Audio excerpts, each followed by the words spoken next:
ये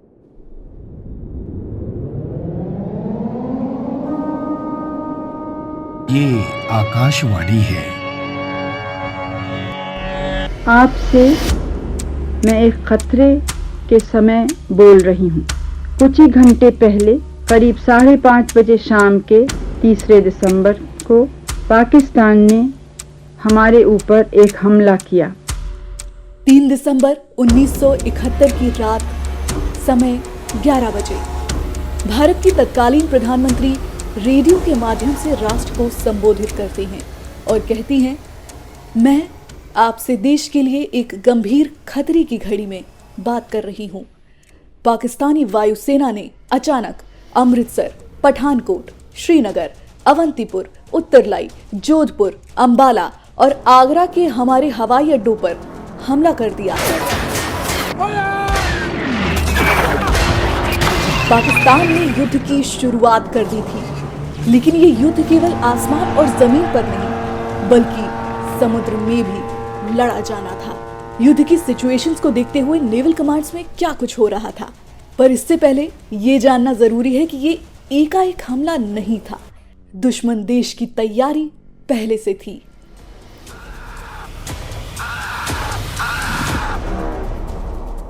नमस्कार, आप सुन रहे हैं directorate of public relations, ministry of defence का पॉडकास्ट रक्षा सूत्र और मैं हूं आपकी सूत्रधार शैलजा।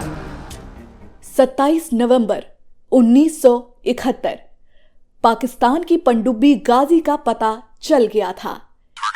नवंबर के अंत में ही पनडुब्बी भारत के ईस्टर्न कोस्ट पर सक्रिय थी और उसका एकमात्र टारगेट था इंडियन नेवी की गौरवशाली विमानवाहक पोत INS विक्रांत को तबाह करना। 27 नवंबर 1971 को गाजी विशाखापट्टनम बंदरगाह से मात्र 5 या 10 मील की दूरी पर तैनात थी। वो अपने साथ टॉर्पीडो और माइंस लेकर आई थी, लेकिन भारतीय नौसेना इस खतरे से वाकिफ थी, या यूं कहें कि पहले से ही दुश्मन देश का हर प्लान जानती थी और मात देने के लिए घात लगाकर बैठी थी। चलिए इससे 14 दिन पीछे ले चलती हूं आपको, यानी 13 नवंबर 1971। गाजी के विशाखापट्टनम पहुंचने के 14 दिन पहले ही इंडियन नेवी ने एक रणनीतिक कदम उठाया। INS विक्रांत अपने साथ सीहॉक जैसे विमानों से लैस चेन्नई से अंडमान निकोबार द्वीप समूह के लिए रवाना कर दिया गया। ये एक सोची समझी रणनीति थी ताकि गाजी को कंफ्यूज किया जा सके। जब विक्रांत और पूर्वी बेड़ा अंडमान में अभ्यास कर रहे थे, तब गाजी विशाखापट्टनम के पास थी।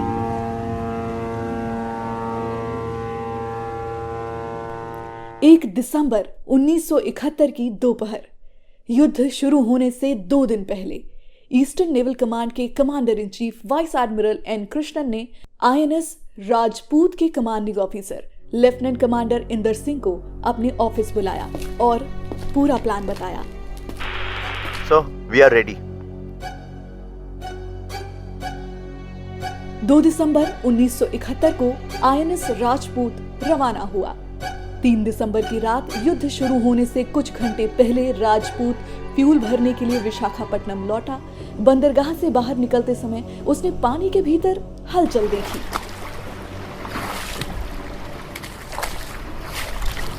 और INS राजपूत ने तुरंत गहरे समुद्र में डेप्थ चार्ज यानी बम दागे और एक जोरदार विस्फोट हुआ।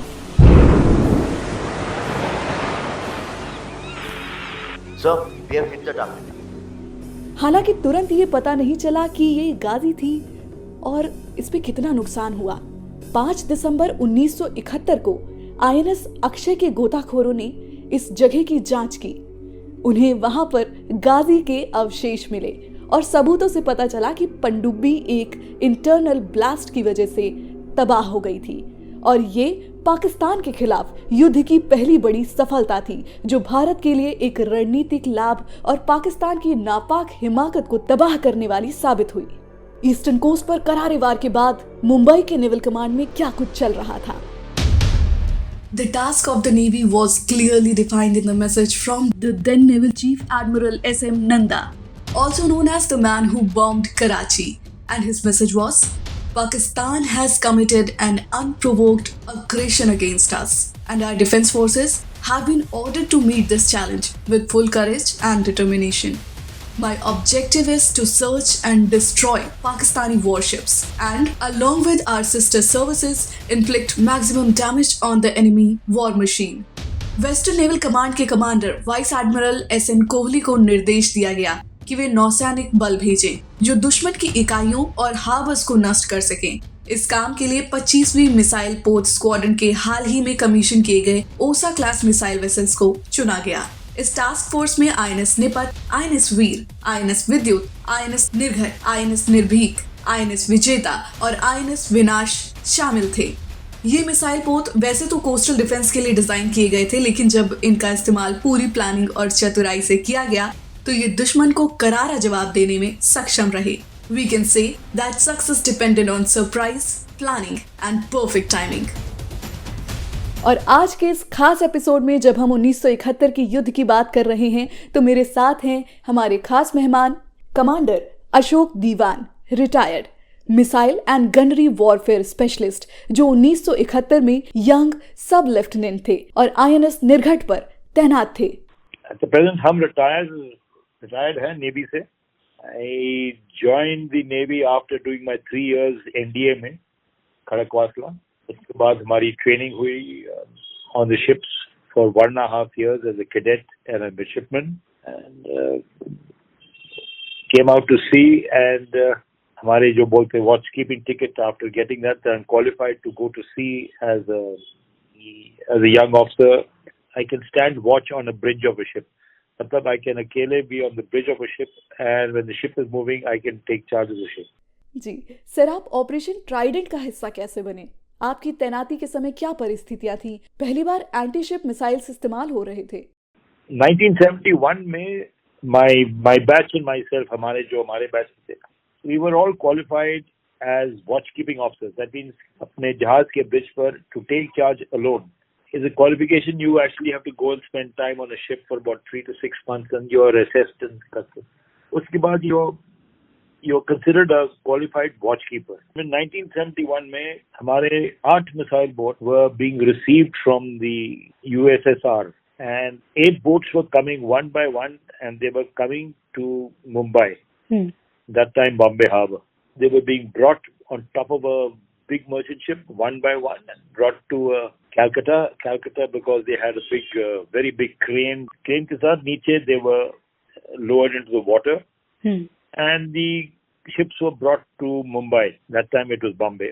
उसके पहले पूरी crew थी 8 शिपों के लिए in Russia training. मेरे batch and myself, हमारे जो हम चुने गए थे अपने बैच से कि to join these ships, we were given training locally by the same officers and sailors who were trained in Russia. So it was literally first-hand training. And क्योंकि हर जहाज पर you are not a permanently on a ship. You have only so much time. You have 2 years, maybe 3 years at the most. उसके बाद you move to the next ship, या आप move करते हो दूसरे अपॉइंटमेंट के लिए या ट्रेनिंग के लिए या इंस्ट्रक्टर के लिए, जहाँ भी जाते हो। That time Indian Navy had decided as a policy, naturally, क्योंकि ये 8 मिसाइल बोट्स आ गए थे रशिया से, they had to be relieved by the next set of crews. Amongst them was we were 8 officers, and for the 8 missile boats who were ready to be to be taken on board the various ships. I was appointed as assistant missile gunnery officer of Chota warship or Chota missile boat by the name of Virgat, along with my 7 other colleagues who went to the 7 other boats. जो हो रहा था उस time में east Bengal में problem हो रही थी आगे पीछे, and there was a preparation of going to war. Ji. So, were you aware of the situation कि क्या चल रहा है और उसकी gravity कितनी है उस टाइम पे? Because right after the training you are being deployed to these INS Nirghat and all the other ships. So, were you aware of the situation exactly? No, we were not. We knew that the relation between the two countries was not good. That of course we knew. That was straightforward. And we were being trained. We were given local training in Mumbai in a naval base called INS Agni Bahu. सरकार ने और हमारी भारतीय नौसेना ने decide किया कि हम 2 मिसाइल बोट रखेंगे आगे मतलब on Indian ground in harbour, but closer towards Pakistan. And that means the place they selected was Okha, which is a harbour, and there is a small naval base there, but there is a harbour there. और उन्होंने decide किया कि 2 boat वहाँ से will be on duty, on patrol there, along with one bigger warship, one Petya class Russian ship again. So 2 smaller ships and one Russian ship, one bigger frigate would be standby at Okha. Okay. जब मैं कहता हूँ standby meaning हमने बॉम्बे में हमने missile load किए हैं P-15. तो P-15 मिसाइल जी. P-15 missile were loaded. Each boat had 4, and we started patrolling. Takriban, I'm trying to recollect the time, but I think in around September 1971 में 2 boats started being positioned in Okha. As it happened, INS Nirgat and INS Vidyut were the 2 missile boats on station from 10th of November onwards. हमें पता चला there is more to it than just normal patrolling. So हमारी own attention was increased. I am talking about end of November 1971. आपने कहा कि आप नवंबर से ही ओखा में पेट्रोलिंग कर रहे थे, तो जैसे जैसे दिसंबर पास आ रहा था, क्या आपको युद्ध की ग्रेविटी का अंदाजा हो रहा था? हमारे लिसनर्स को बताएं कि 3 दिसंबर को ओखा हार्बर पर क्या चल रहा था? Absolutely. On the 3rd of December, हमें पता चला कि there was more activity from the authorities जो आ रहे हैं जहाज पर विजिट कर रहे हैं, ये चेक कर रहे हैं. इतने not so much हम दूर है, आगे बैठे हैं, and we realized that कुछ हो रहा है अभी तक. Now that means something going on. Meantime, we were all following the news. Few things were not so well, not so good. But ये नहीं था कि हम जाएंगे और हम फ्रंट लाइन में हम कल निकलेंगे जंग के लिए. So हम थे उस टाइम ओखा में और हमारा we were loaded and ready. हम 2 बोट थे, विद्युत एंड निर्गत. जी सर, और उसके बाद क्या हुआ? On the neighboring ship विद्युत हमारे थे, मेरे बैच के थे, सब लेफ्टिनेंट नियोगी. हम दोनों को बुलाया गया, हेडक्वार्टर में ले गए और हमको there was a different code being taught to us. Ji. We always have a standby. और जब हम बुलाया गया उसी दिन 3 तारीख को सुबह से स्टार्ट हो गया था हमारे फ्यूल जो जहाज चलती है on board. It is called LSHSD, low sulfur high speed diesel. It is like the petrol of a gadi. The tankers started coming. दोनों ships started fueling. Automatically, these are all small signs के we are going to see. What exactly we are going to see? किसी को नहीं पता. It is total silence. In such time, in the Navy, everything is on need to know. मतलब 3 तारीख को सुबह तक आपको नहीं पता था कि आप ऑपरेशन ट्राइडेंट लॉन्च कर रहे हैं? नहीं पता था. On the ships नहीं पता था. This is probably known in headquarters in Delhi and headquarters in Bombay. But that's how it works and that's how it should all work. अभी खाली 3 तारीख को हमें पता कि आप make sure आपके पास फ्यूल है. And on the ship there was all the time maintenance, spares है, तैयार है, नहीं है. अभी तक किसी को नहीं पता कहाँ जा रहे थे. Okay. बस यही पता था कि सेलिंग करेंगे जहाज को. जी, और आपके शिप्स पर फ्यूल भरा जा रहा था, खाने की व्यवस्था की जा रही थी. इससे कुछ अंदेशा हो ही गया होगा कि आप ऑपरेशन के लिए जल्दी ही निकलने वाले हैं. Commanding officers were told, both commanding officers and the PC commanding officer of the senior ship, and they were called and they were told by the naval officer in charge of that area very briefly that this is what the operations are being planned for. You will sail tomorrow early morning 4 तारीख को सुबह. You have to be careful, and उनको ops orders दिया गया उसी time दोपहर को. These orders had come directly from Bombay and they had come by hand of pilot. मतलब it came directly, aircraft came, it was handed over, everything in top secret. Top secret मतलब 3 दिसंबर दोपहर तक INS Nirghat, INS निपत और INS वीर के commanding officers को office order मिले. The expression is मोटा we were told कि this is what is going to be. जो भी आपकी queries है, जो भी है, आपके answers मिलेंगे in envelope में. और हमें everybody, the 3 ships were given 1 envelope each. This is sealed envelope. This is a standard. It is called operations orders. And operation orders are very short. They are concise. They are clear and clear enough for the man reading to understand that this is what is required of me or this is what is required of my ship. That's it. Very, very clear in these ops orders is the aim. Aim लिखा जाता है in these ops orders. Aim is very spelled out in 4 lines at the most, maybe 5 lines or maybe just that. What is the aim of the mission? Headquarters और जो भी है आपकी training, they expect you as a person on the man of the moment, the person on the spot to take a decision which will benefit the country. Um जो decide है अभी तक हमें नहीं कहा गया, बट जहाज को पता है। Commanding officers knows and commanding officers now brief their number 2s, उनके जो है second in command, they been briefed. जी सर, अब 3 दिसंबर की शाम के समय ओखा हार्बर में क्या हो रहा था? मैं वापस हैड अ डिनर, तैयारी की, राउंड करते हम, क्योंकि हमारे पास on board we had loaded हमारी मिसाइल्स थे जो हमने बॉम्बे में लोड किया था ऑलमोस्ट 3 हफ्ते पहले। They were still on board and these missiles have to be looked after. They have to be checked. हमारा छोटा equipment था, we would go into the hangar. Her missile boat में 4 मिसाइल थे. It is called a P-50 missile और ये पकड़े missile है बड़े वाले. And we would go inside. First rule of thing, when you go inside a hangar, it is enclosed compartment, smell. Just by smelling आपको पता चल जाता है, is there a leak or no leak? No leak, no problem. जैसे आप phone को charge करते हो समथिंग और you have a big thing, you put the connector into the missile and the missile starts talking to your computer and वही checks हो रहे हैं कि सब ठीक है, all these checks are going on, preparations are going on, खाना is on board, पानी is on board, whatever you have, and the fuel. If I'm correct, we could not reach our 95%. दोनों, हम और विद्युत, they were not enough Bowser, but all right, we had enough to move. कहा गया था जो 4 घंटे या 5 घंटे सो जाओ, हम निकलेंगे 4 बजे सुबह ऑन द 4th morning. अभी तक किसी को नहीं पता क्या किसके लिए क्या मिशन है. Only 2 people know. Maybe I would say 3, maybe the engineer also. जी, तो ऐसे 3 दिसंबर का दिन निकला. अब शुरू होता है अगला दिन, 4 दिसंबर, जिस दिन इंडियन नेवी ने इतिहास रचा. सर, हम चाहेंगे कि आप एक अपडेट हमें बताएं. कब, कैसे, क्या हुआ? हाँ जी, जहाज निकलने पहले we do what we call prepare for sea and action. पूरी जहाज को पता चलता है कि prepare for sea and action. And ये क्या होता है sir? These are certain drills. You go from compartment to compartment and you check 1, 2, 3, 4, 1, 2, 3, 4. Keep going.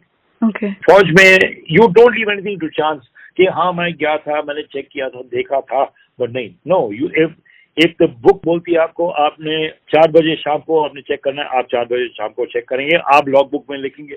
All the drills are going on constantly. It is for you to go inside and have a look कि भाई क्या कर रहे हैं हम.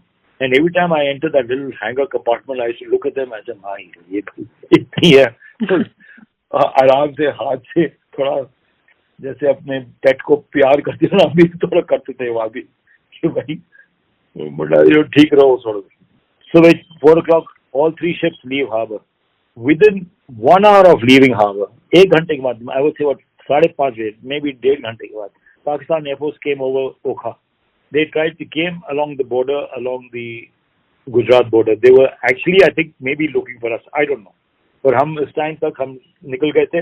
और जब भी हम रात को निकलते हैं, नॉर्मली आप देखते होंगे जो आपके हैं, जो भी सुन रहे हैं, if you are in Bombay या कोचिन या विशाखापट्टनम या मद्रास में कहीं भी, you always find all ships have lights.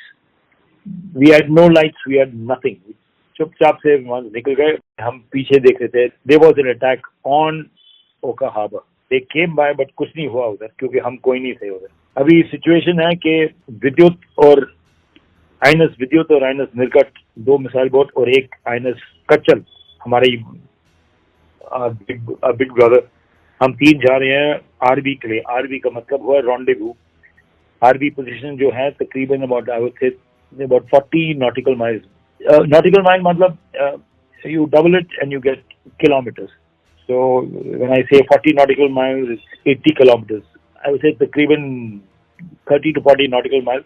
वहाँ जाकर हम इंतजार कर रहे थे. हमारे जो दूसरे शिप्स आ रहे थे मुंबई से, हमारी तरफ 2 मिसाइल बोट वहाँ से आ रहे थे. जी, और फिर क्या हुआ? And now we have a call. We are now heading and we turn northward. We are heading towards Karachi side. There's now 3 missile boats आगे and 2 escort ships on either side. We have total 5. All silent, no talking, no mention, nothing at all. So what you do is you just follow the senior step. जो भी हमारे आगे हैं उनके साथ ही चलते जाइए. तकरीबन about 10:30 at night, radio and radar silence was lifted. I am not very sure at the time. I can't remember it. we're about 60 kilometers from Karachi, but we are still facing north. At that time, उनको हमने कहा गया lift radio silence, और ये by light होती है. Radio silence lifted, मतलब you can talk to each other. Ji, and now I want you to let our listeners experience the war. First contact कैसे हुआ? हमारे सामने, not too far from us, from Nirgat, we found a ship beginning to come close to us, and it was a bigger ship. This was the Khyber, PNS Khyber, and Khyber had seen us and had started coming to us. And we also picked him up that time, and he was coming directly for us.